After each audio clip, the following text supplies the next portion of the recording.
اچھا اب آتا ہے ایک مقامات مقدسہ پر نماز پوری پڑھیں یا قصر پڑھیں. دیکھیے سب کے علم میں ہے کہ کسی بھی اگر شہر کے اندر جاتے ہیں تو 10 روز سے زیادہ کا اگر قیام ہوتا ہے تو نماز پوری پڑھنا ہوتی ہے، اور 10 روز سے کم کا قیام کسی ایک شہر میں، یہ سارے، کیونکہ آپ کو مقامات زیارت کا تو عام طور پر سفر ہوتا ہی 11-12 روز کا ہے جو عام طور پر کاروان وغیرہ لے کر جاتے ہیں، تو اس میں بھی کئی شہروں کے اندر آپ کو جانا ہوتا ہے. تو کسی ایک شہر کے اندر اگر 10 روز سے کم کا قیام ہے تو وہاں پر نماز قصر پڑھنا ہوتی ہے. البتہ 4 مقامات ایسے ہیں کرۂ زمین کے اوپر جہاں مسافر کو چاہے وہ 10 روز سے کم کا قیام کیوں نہ ہو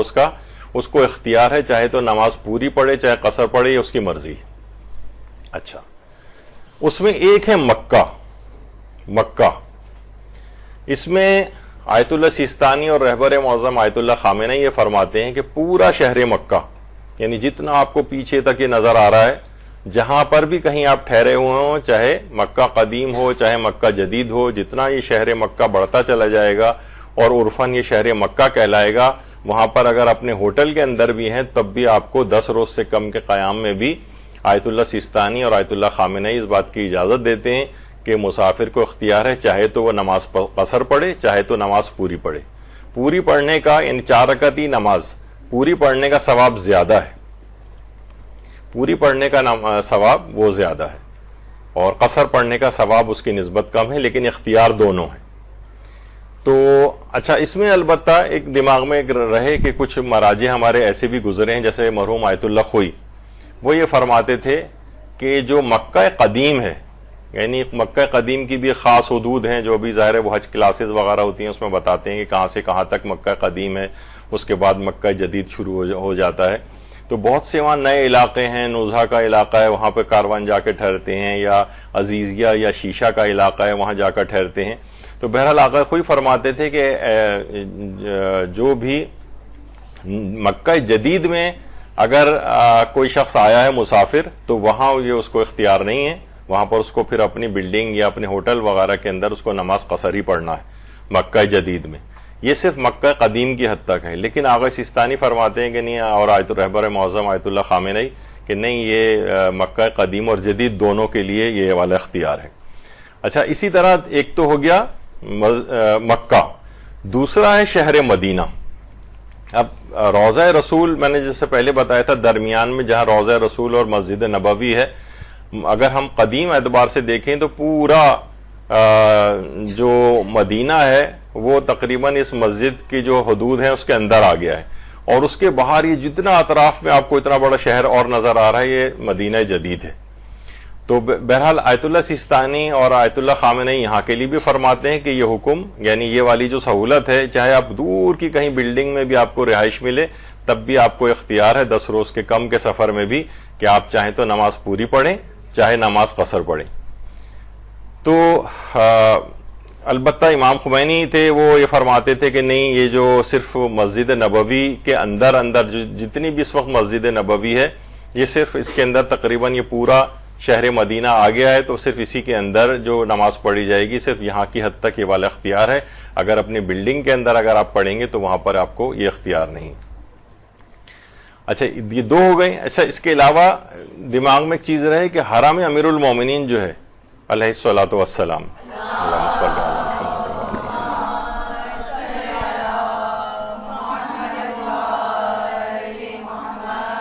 نجف میں یہ والا اختیار نہیں. بہت سے لوگ سوچتے ہیں کہ شاید یہ اختیار وہاں پر بھی ہے، نجف میں اختیار نہیں، اور 10 روز سے کم کا اگر سفر ہے تو عام طور پر 10 روز سے کم ہی کا سفر ہوتا ہے جو قافلے وغیرہ لے کر جاتے ہیں، تو اس لحاظ سے یہاں پر پھر اس کا اختیار نہیں ہے کہ وہ پوری پڑھنے کا، بلکہ یہاں پر قصر ہی نماز پڑھنا پڑے گی. اچھا، کربلا جو ہے، کربلا میں بھی پورے کربلا میں اختیار نہیں. مثلا آپ اپنی بلڈنگ کے اندر ٹھہر رہے ہیں، ہوٹل چاہے وہ حرم کے بالکل سامنے ہی والا ہوٹل کیوں نہ ہو، تب بھی وہاں پر آپ کو یہ والا اختیار نہیں. کس جگہ پہ اختیار ہے؟ یعنی ایک ہو گیا مسجد الحرام میں اختیار تھا، مکے میں اختیار تھا، مدینے میں اختیار تھا، اور تیسرا اختیار ہے آپ کا وہ ہے حائر حسینی میں، حائر حسینی. اچھا، اب حائر حسینی کس کو کہا جاتا ہے؟ اب دیکھیں یہ جو قبر امام مظلوم ہے علیہ الصلوۃ والسلام، اللہم صلی علی محمد وعلی محمد،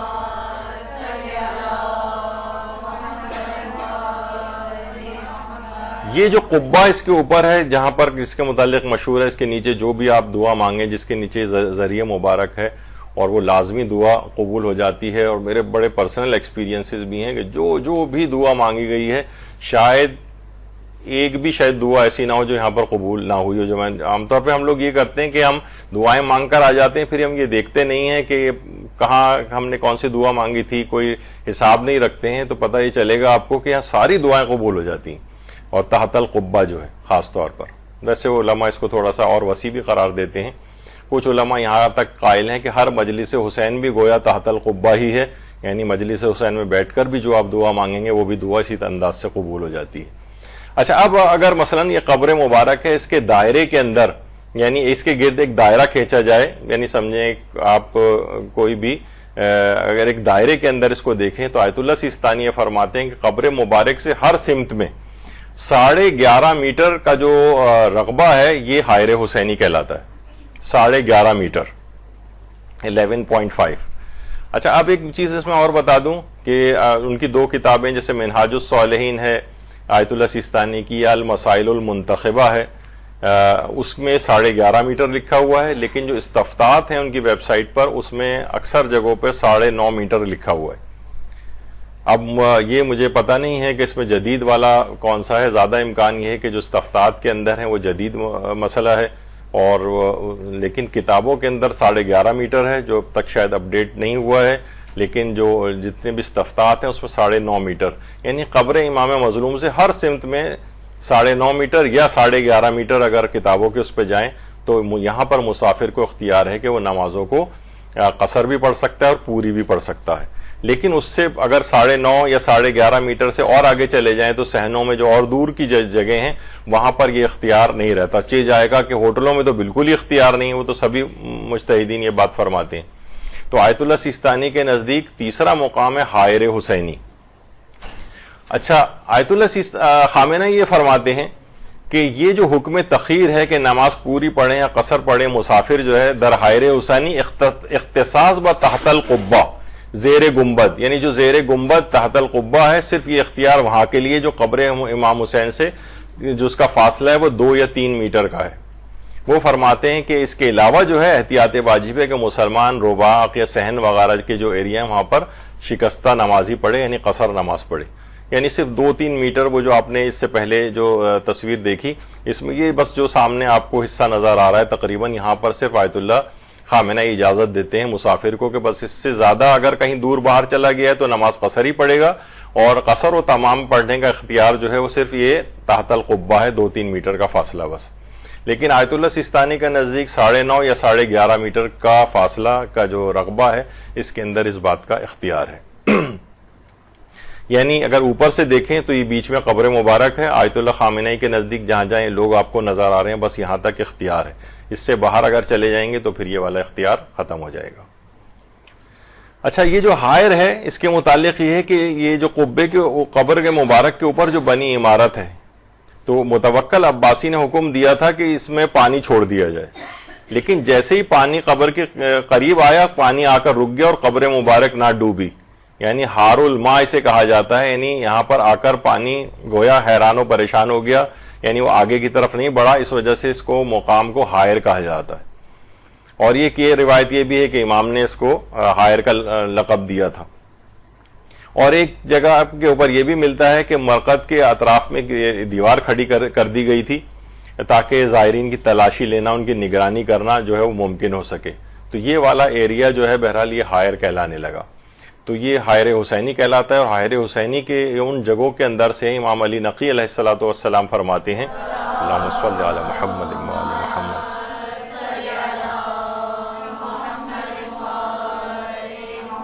کہ کچھ مقامات ایسے ہیں جہاں اللہ کو اسے پکارا جانا بہت پسند ہے،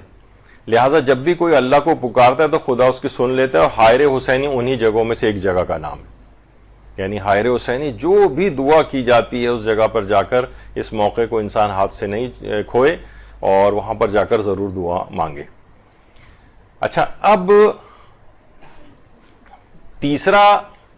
3 مقام تو وہ ہو گئے تھے، چوتھا مقام ہے وہ ہے مسجد کوفہ.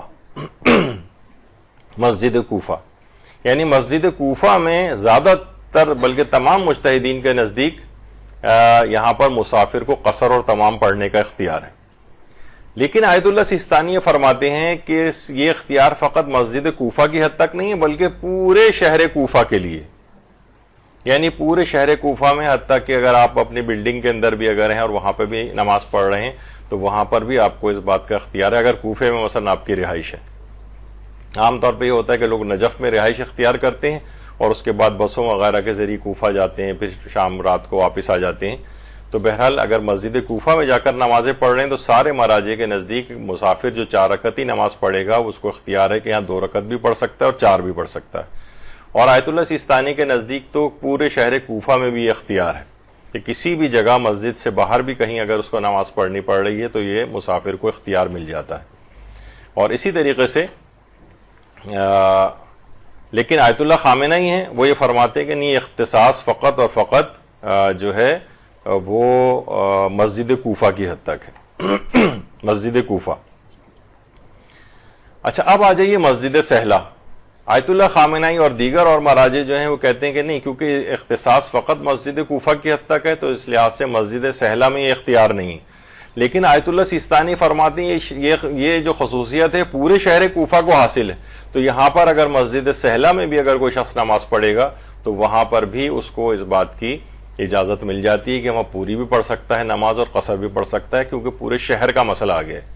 یعنی پورے مکہ شہر، پورے مدینہ شہر، حائر حسینی وہ خاص جگہ 11.5 میٹر یا 9.5 میٹر کا فاصلہ امام حسین کی زرعی میں، اور چوتھا ہے شہر کوفہ. شہر کوفہ. لیکن اور جو مراجع ہیں آیت اللہ سیستانی کو چھوڑ کر وہ کہتے ہیں نہیں، صرف مسجد کوفہ کی حد تک یہ والا اختیار ہے. تو زائرین جب جائیں تو وہاں پر ان تمام چیزوں کا خیال رکھیں. مسجد سہلہ میں البتہ آغا سیستانی کے مقلدین پوری بھی پڑھ سکتے ہیں، 4 رکعتی نماز اور قصر بھی پڑھ سکتے ہیں. یہ مسجد سہلہ موجودہ اب جو صورتحال میں جو مسجد ہے بہت پرشکو اور بہترین مسجد بن چکی ہے. تو بہرحال یہ ایک ہو گیا اس کے اندر کہ آیت اللہ سیستانی کے فتوے قبر امام حسین کے اطراف میں 11.5 میٹر کے اندر مسافر کو اختیار ہے کہ نماز پوری بھی پڑھ سکتا ہے اور قصر بھی. اس سے زیادہ فاصلہ ہو جائے تو پھر 10 روز سے کم کے قیام میں نماز قصر ہی پڑے گا. اور مسجد کوفہ و سہلہ بلکہ پورے شہر کوفہ میں مسافر کو اختیار ہے کہ 10 روز سے کم کے قیام میں مسافر نماز پوری بھی پڑھ سکتا ہے اور قصر بھی. لیکن عراق میں شہر کوفہ کے علاوہ کوئی اور شہر مثلا نجف ہے یا حائر حسینی کے علاوہ شہر کربلا کے دیگر علاقوں میں اختیار نہیں ہے اور وہاں پر 10 روز سے کم کے مسافر کو نماز قصر ہی پڑھنا ہے. تو بہرحال یہ ہے مسئلہ. لیکن جو اگر ان کی جو اور سوال و جواب کی جو سائٹ ہیں اس کے اندر آپ نے دیکھا کہ کربلا میں 9.5 میٹر زرعی کے اطراف میں صرف مسافر کو اختیار لکھا ہوا ہے. تو بہرحال یہ جو ہے مسئلہ 9.5 میٹر والا اور 11.5 میٹر والا یہ تھوڑا سا 1-2 میٹر کا اس میں اختلاف چلا آ رہا ہے. تو بہرحال یہ اس کو دیکھ لیں کہ کوئی احتیاط کرنا چاہے تو احتیاط کر لیں. اچھا، یہ اختیار فقط نمازوں کی حد تک ہے، روزے میں یہ والا اختیار نہیں ہے کہ آپ کو مسافر کو اختیار مل جائے کہ 10 روز سے کم کے قیام میں وہ مثلا روزہ بھی وہاں پر رکھ سکے. 10 روز سے کم کا جو مسافر ہے اس کو نماز میں تو یہ اختیار ہے کہ قصر و تمام کا، لیکن روزے میں اختیار نہیں ہے. یعنی وہ روزہ نہیں رکھ سکتا 10 روز سے کم کے قیام میں. مدینے میں البتہ ایک مسئلہ آتا ہے کہ حاجت کے 3 روزے رکھنے کا، لیکن اس کی ایک ڈیٹیل الگ ہے اور اس میں کافی اختلافات بھی ہیں مراجع میں. تو وہ کہ کیا طریقہ کار نظر کرے گا یا قضا روزے اس کے اوپر ہیں تو نظر ہو سکتی ہے یا نہیں، بہت سارے اس کے اندر آتے ہیں مسائل جو فی الحال حج پہ جانے والوں کے لیے ہے یا مثلا عمرے وغیرہ پہ جو جاتے ہیں ان کو پیش آتے ہیں، لیکن فی الحال اس میں ہم نہیں جا رہے.